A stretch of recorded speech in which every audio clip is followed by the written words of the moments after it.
ನಮಸ್ಕಾರ ಎಲ್ರಿಗೂ, welcome back to Raju UK kitchen. ಉತ್ತರ ಕರ್ನಾಟಕದ ಸ್ಪೆಷಲ್ ಮಸಾಲೆ ಖಾರ ಮಾಡಿ ತೋರಿಸ್ಬೇಕು ಅಂದ್ಕೊಂಡಿದ್ದೀನಿ. ಯಾವ ಥರ ಮಾಡಬೇಕು, ಏನೆಲ್ಲ ಇಂಗ್ರೀಡಿಯೆಂಟ್ಸ್ ಹಾಕಬೇಕು ನೋಡಂಬರ್ರಿ. ನಾನಿಲ್ಲಿ ಮೆಣಸಿನ್ಕಾಯಿ ತಂದು ಮುಂದಿನ ತುದಿ ಎಲ್ಲ ತುಂಬು ತೆಗೆದು ಕ್ಲೀನಾಗಿ ಮಾಡಿ ಈ ಥರ ಒಣಗಿ ಹಾಕಿದ್ದೀನಿ ನೋಡ್ರಿ. ನೀವು ನಾಳೆ ಕುಟ್ಟಿಸ್ತೀರಾ ಅಂದರೆ ಇವತ್ತು ಒಣಗಿಸ್ಕೊಂಡು ಇಟ್ಕೋಬೇಕು. ನಾನಿಲ್ಲಿ ಒಂದು ವರ್ಷಕ್ಕಾಗುವಷ್ಟು ಮಾಡ್ತಾ ಇರೋದ್ರಿಂದ ಇಂಗ್ರೀಡಿಯೆಂಟ್ಸ್ ಎಲ್ಲ ಜಾಸ್ತಿ ಹಾಕಿ ಮಾಡ್ತಾಯಿದ್ದೀನಿ. ಸ್ವಲ್ಪ ಈ ಥರ ಬೆಳ್ಳುಳ್ಳಿನ ಸುಲಿದಿಟ್ಕೊಳತ್ತೀನಿ ನೋಡ್ರಿ. ಬೆಳ್ಳುಳ್ಳಿ ಸುಲಿಯೋದಕ್ಕೆ ಕಷ್ಟ ಆಗುತ್ತೆ, ಹಾಗಾಗಿ ಈ ಥರ ಜಾಸ್ತಿ ಬೆಳ್ಳುಳ್ಳಿ ಸುಲಿತಾ ಇದ್ದರೆ ಈ ಬೆಳ್ಳುಳ್ಳಿನ ಈ ಥರ ಪಳಕ್ ಮಾಡಿಬಿಟ್ಟು ಎಲ್ಲ ಬೆಳ್ಳುಳ್ಳಿಗೂ ಸ್ವಲ್ಪ ಜೋಳದಿಟ್ಟು ಮತ್ತು ಅಡುಗೆ ಎಣ್ಣೆ ಹಾಕಿ 2 ಗಂಟೆ ಬಿಸಿಲಲ್ಲಿ ಇಡಬೇಕ್ರಿ. ಆಗ ಈ ಥರ ಈಸಿಯಾಗಿ ಸಪ್ಪೆ ಅನ್ನೋದು ಬಿಚ್ಚುತ್ತೆ ನೋಡ್ರಿ. ಇಲ್ಲಿ ಅಮ್ಮ ಸ್ವಲ್ಪ ತಿಕ್ಕಿದ್ರೇ ಸಿಪ್ಪೆ ಎಲ್ಲ ಬಿಚ್ಕೊಂಡು ಬಿಡ್ತಾ ಇದೆ. ಈ ಥರ ಆಗ್ತದ್ರಿ. ನೀವು ಕೂಡ ಜಾಸ್ತಿ ಬೆಳ್ಳುಳ್ಳಿ ಸಿಪ್ಪಿ ಸುಲಿಬೇಕು ಅಂದಾಗ ಈ ಥರ ಒಂದ್ಸಲ ಮಾಡಿ ನೋಡ್ರಿ. ಒಂದ್ಸಲ ಈ ಟಿಪ್ಸ್ನ ಟ್ರೈ ಮಾಡಿರಿ. ಈಗ ನೋಡ್ರಿ, ಹವೇಜ್ ತೊಗೊಳಗತ್ತೀನಿ. ಹವೇಜ್ ಅಂದರೆ ಕೊತ್ತಂಬರಿ ಬೀಜಕ್ಕೆ ಉತ್ತರ ಕರ್ನಾಟಕದ ಕಡೆ ಹವೇಜ್ ಅಂತ ಕರಿತೀವಿ ರೀ. ಮತ್ತು ಬೆಳ್ಳುಳ್ಳಿ ತೊಗೊಂಡಿನಿ. ಈ ಥರ ಈರುಳ್ಳಿ ಕಟ್ ಮಾಡ್ಕೊಂಡೀನಿ ನೋಡ್ರಿ. ನೀವು ಬೇಕಾದರೆ ಮುಂಚೆನೇ ಕಟ್ ಮಾಡಿ ಬಿಸಿಲಲ್ಲಿ ಒಣಗಿಸ್ಕೋಬೋದು. ಒಳ್ಳೆ ಕೊಬ್ಬರಿ ತಂದು ತುರಿದು ಇಟ್ಕೊಂಡೀನಿ ನೋಡ್ರಿ.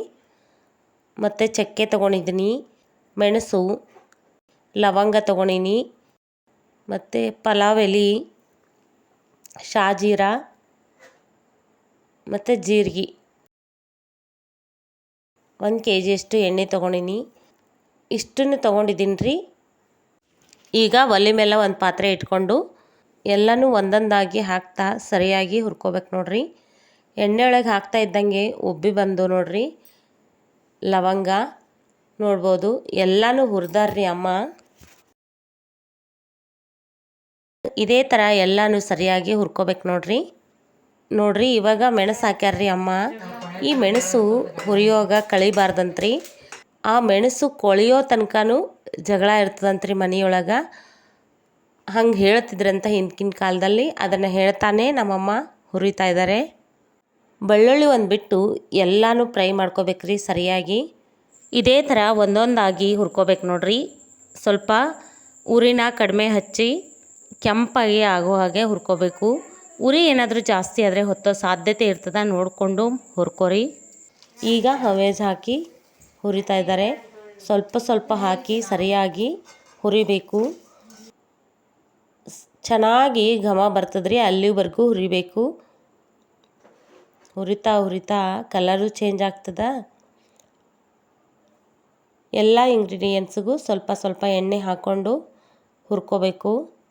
ಈಗ ಇವು ಹುರಿದವ್ರಿ, ಇವನ್ನು ತೆಗೆದು ಮತ್ತೆ ಸೆಕೆಂಡ್ ಬ್ಯಾಚನ್ನು ಹಾಕೋತಾರ್ರಿ. ಆಗಲೇ ಕೆಲವೊಂದು ಐಟಮ್ಸ್ನ ಹುರಿದಿಟ್ಟಿದ್ರು ಅಮ್ಮ ನೋಡ್ರಿ. ಲವಂಗ, ಮೆಣಸು, ಇದೇನೋ ಹುಣಸೆ ಹಣ್ಣಿನ ಥರ ಬರ್ತದಲ್ರಿ, ಇದು ಕೂಡ ಹುರಿದಿಟ್ಟಿದ್ರು ನೋಡ್ಬೋದು. ಈ ಥರ ಇರ್ತದ. ಹುಣಸೆ ಹಣ್ಣು ಅಲ್ಲ, ಆದರೆ ಹುಣಸೆ ಹಣ್ಣಿನ ಥರ ಅನ್ನಿಸ್ತಾ ಇತ್ತು. ಅದಕ್ಕೆ ಏನಂತಾರ ಅಂತ ನನಗಂತೂ ಗೊತ್ತಿಲ್ಲ. ಮತ್ತು ಈ ಥರ ಹೂ ಸಿಗ್ತದ್ರಿ ಮಸಾಲೆ ಅವ್ರ ಹತ್ರ. ಎಲ್ಲ ಮಸಾಲೆ ಕೊಡು ಅಂದರೆ ಕೊಡ್ತಾರವರು ನೋಡ್ಬೋದು. ಸ್ಮೆಲ್ಲು ತುಂಬಾ ಚೆನ್ನಾಗಿರ್ತದ್ರಿ. ಮತ್ತು ಚಕ್ರ ಮೊಗ್ಗು ಅಂಥೇಳಿ ಚೌಕ ಥರ ಇರ್ತದೆ. ಮತ್ತು ಕರಿಬೇವು, ಹಸಿ ಶುಂಠಿ ಅದು ಕೂಡ ಫ್ರೈ ಮಾಡಿ ಹಾಕಬೇಕು. ಬೇಸಿಗೆ ಬಂತು ಅಂದರೆ ಸಾಕು, ಈ ಥರ ಮಸಾಲೆ ಖಾರ ಮಾಡಿ ವರ್ಷಾನುಗಟ್ಲೆ ಇಟ್ಕೊಂಡು ತಿಂತಾರ್ರಿ ಉತ್ತರ ಕರ್ನಾಟಕದ ಕಡೆ. ಉತ್ತರ ಕರ್ನಾಟಕದ ಸ್ಪೆಷಲ್ ಅಂತಲೇ ಹೇಳ್ಬೋದು ಈ ಮಸಾಲೆ ಖಾರ ನೋಡ್ರಿ. ಈಗ ಈ ಥರ ಕೆಂಪಾಗಿ ಹುರಿಬೇಕು. ಹುರಿಯೋದ್ರಲ್ಲಿ ಸ್ವಲ್ಪ ಏನಾದರೂ ವ್ಯತ್ಯಾಸ ಆಗಿದ್ದರೆ, ಸರಿಯಾಗಿ ಹುರಿದಿದ್ದಿಲ್ಲ, ಹಸಿ ಬಿಸಿಯಾಗಿ ಏನಾದರೂ ಇದ್ದರೆ ಖಾರ ಕೆಡ್ತದ್ರಿ. ವರ್ಷಾನುಗಟ್ಲೆ ಇಟ್ಕೊಂಡು ತಿನ್ನೋಕ್ಕೂ ಆಗೋದಿಲ್ಲ. ಈ ಕೊಬ್ಬರಿ ಹುರಿಯುವಾಗ ಉರಿ ಜಾಸ್ತಿ ಇರಬಾರ್ದು, ಸ್ವಲ್ಪ ಲೋ ಫ್ಲೇಮಲ್ಲಿ ಇಟ್ಕೊಂಡು ಸರಿಯಾಗಿ ಹುರ್ಕೋಬೇಕು ನೋಡ್ರಿ, ಕೆಂಪಾಗೋವರೆಗೂ. ಉರಿ ಏನಾದರೂ ಜಾಸ್ತಿ ಇದ್ದರೆ ಕೊಬ್ಬರಿ ಬೇಗ ಹೊತ್ತು ಬಿಡ್ತದ್ರಿ ನೋಡ್ರಿ. ಈ ಥರ ಆಗ್ಯದ. ಇವಾಗ ಇದನ್ನು ತೆಗೆದು ಇದೇ ಕಡಾಯಿಗೆ ಈರುಳ್ಳಿ ಹಾಕಿ ಫ್ರೈ ಮಾಡ್ಕೋಬೇಕು ನೋಡ್ರಿ. ಈ ಈರುಳ್ಳಿ ಕೂಡ ತುಂಬಾ ಮೆತ್ತಗಾಗಿ ಕೆಂಪಾಗಬೇಕು, ಅಲ್ಲಿವರೆಗೂ ಫ್ರೈ ಮಾಡ್ಕೋಬೇಕು. ಈ ಮಸಾಲೆ ಹುರಿಯೋದಕ್ಕೂ ಕೆಲವೊಂದು ಪ್ರೊಸೀಜರ್ ಅದಾವ್ರಿ. ಶನಿವಾರ ಮತ್ತು ಬುಧವಾರ ಮಾತ್ರನೇ ಒಂದು ಮಸಾಲೆ ಹುರಿತಾರ್ರಿ. ಈ ಈರುಳ್ಳಿ ಫ್ರೈ ಆಗೋವರೆಗೂ ಬೆಳ್ಳುಳ್ಳಿ ಸಿಪ್ಪೆ ಎಲ್ಲ ಕ್ಲೀನ್ ಆಗಿದೆಯಾ ಅಂತ ನೋಡ್ಕೋತಾ ಇದ್ದಾರೆ ನೋಡ್ರಿ. ಈಗ ನೋಡಿರಿ ಎಲ್ಲ ಫ್ರೈ ಮಾಡೋದಾಗ್ಯದ. ಈಗ ಮಿಕ್ಸಿಗೆ ಹಾಕ್ತಾ ಇದ್ದಾರೆ ನೋಡಿರಿ. ಇವಾಗ ಕೊಬ್ಬರಿ ಹಾಕ್ತಾಯಿದ್ದಾರೆ. ಕೊಬ್ಬರಿನ ಮಿಕ್ಸಿಗೆ ಹಾಕಿದ್ಮೇಲೆ ಯಾವ ಥರ ಕಾಣಿಸ್ತಾ ಇದೆ ನೋಡಿ. ಈ ಥರ ಬೆಳ್ಳುಳ್ಳಿ ಕೂಡ ಹಾಕಿದ್ವಿ, ಇನ್ನೂ ಹಾಕೋದಿದೆ. ಕೊಬ್ಬರಿ ಮತ್ತು ಈರುಳ್ಳಿ, ಬೆಳ್ಳುಳ್ಳಿ ಇವು ಮೂರನ್ನು ಮಿಕ್ಸಿಗೆ ಹಾಕಿ ಖಾರ ಕುಟ್ಟೋ ಮಷಿನ್ಗೆ ತೊಗೊಂಡು ಹೋಗ್ಬೇಕ್ರಿ. ನೀವು ಏನಾದರೂ ಸಿಟಿಯಲ್ಲಿ ಇರ್ತೀರಾ ಅಂದರೆ ಗ್ರೈಂಡ್ರ್ ಇದ್ದೇ ಇರುತ್ತೆ. ಎಲ್ಲವನ್ನು ಹಾಗೆ ಒಯ್ದುಕೊಟ್ರೆ ಅವ್ರು ಗ್ರೈಂಡರಲ್ಲಿ ರುಬ್ಬಿ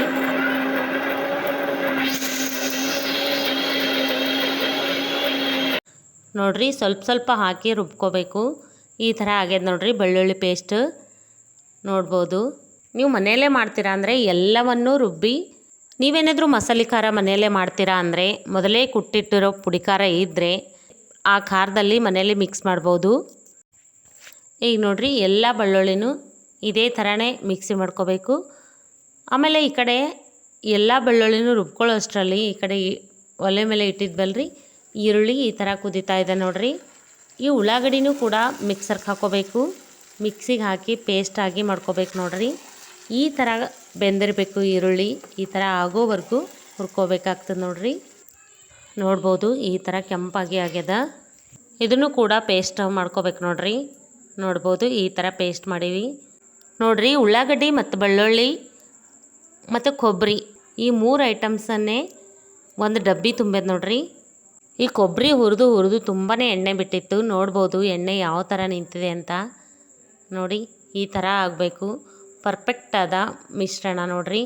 ಕೆಳಗಡೆ ಬೆಳ್ಳುಳ್ಳಿ ಯಾವ ಥರ ಬರ್ತಾಯಿದೆ ನೋಡಿರಿ. ನಮ್ಮ ಅಮ್ಮ ಬೆಳಗ್ಗೆ ಕೂತವರು ಎಲ್ಲ ಮಿಕ್ಸಿಗೆ ಹಾಕೋದು ಅವರೇ ಮತ್ತು ಎಲ್ಲ ಮಸಾಲೆ ಕೂಡ ಹುರಿಯೋದು ಅವರೇ. ಬೆಳಗ್ಗೆಯಿಂದ ರಾತ್ರಿವರೆಗೂ ಆಯಿತು ಪಾಪ ನಮ್ಮ ಅಮ್ಮಂಗೆ. ಈ ಮಿಶ್ರಣ ಮತ್ತು ಎಲ್ಲನೂ ಹುರಿದಿಟ್ಟಿರೋ ಮಸಾಲ ನೋಡ್ಬೋದು. ಇದು ಕೂಡ ಒಂದು ಬುಟ್ಟಿನೇ ಆಗಿಬಿಟ್ಟದ್ರಿ. ಮತ್ತು ಮೆಣಸಿನ್ಕಾಯಿ ಎಲ್ಲನೂ ತೊಗೊಂಡು ಕುಟ್ಟೋ ಮಷಿನ್ಗೆ ಹೋಗಿ ಅಲ್ಲೇ ಕುಟ್ಟಿಸಿದ್ರು. ಕುಟ್ಟುವಾಗ ಉಪ್ಪು ಹಾಕಿ ಕೊಡ್ತಾರ್ರಿ.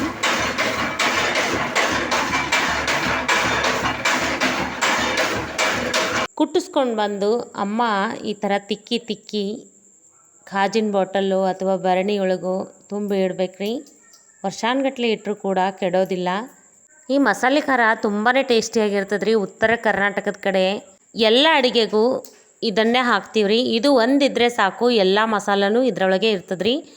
ಅದಕ್ಕೆ ನಾನು ತೋರಿಸೋ ಎಲ್ಲ ಅಡುಗೆಗಳಲ್ಲೂ ಯಾವುದೇ ಮಸಾಲ ಕೂಡ ಯೂಸ್ ಮಾಡೋದಿಲ್ಲ ನಾನು. ಇದು ಒಂದಿದ್ರೆ ಸಾಕು ನೋಡಿರಿ. ನೀವು ಕೂಡ ಸ್ವಲ್ಪ ಆದರೂ ಮಾಡಿ ನೋಡಿ ಹೇಗಿದೆ ಅಂತ ಗೊತ್ತಾಗುತ್ತೆ. ಐ ಹೋಪ್ ಈ ವಿಡಿಯೋ ನಿಮಗೆ ಇಷ್ಟ ಆಗಿದೆ ಅನ್ಕೋತೀನಿ. ಇಷ್ಟ ಆದರೆ ಪ್ಲೀಸ್ ಒಂದು ಲೈಕ್ ಮಾಡಿರಿ. ನೀವೇನಾದರೂ ನಮ್ಮ ಚಾನಲ್ಗೆ ಹೊಸಬ್ರಾಗಿದ್ದರೆ ಪ್ಲೀಸ್ ನಮ್ಮ ಚಾನಲ್ನ ಸಬ್ಸ್ಕ್ರೈಬ್ ಮಾಡಿರಿ. ಬೆಲ್ ಐಕನ್ನ ಕ್ಲಿಕ್ ಮಾಡಿರಿ. ಹೀಗೆ ಮಾಡೋದ್ರಿಂದ ನನ್ನ ವಿಡಿಯೋದು ಪ್ರತಿಯೊಂದು ನೋಟಿಫಿಕೇಷನ್ ನಿಮ್ಮ ಮೊಬೈಲ್ಗೆ ಬರ್ತದೆ. ಆಗ ಫಸ್ಟ್ ವಿಡಿಯೋ ನೀವೇ ನೋಡ್ಬೋದು. ಸಿಗೋಣ ಮತ್ತೊಂದು ರೆಸಿಪಿಯೊಂದಿಗೆ. ಅಲ್ಲಿವರೆಗೂ ಟೇಕ್ ಕೇರ್, ಬಾಯ್.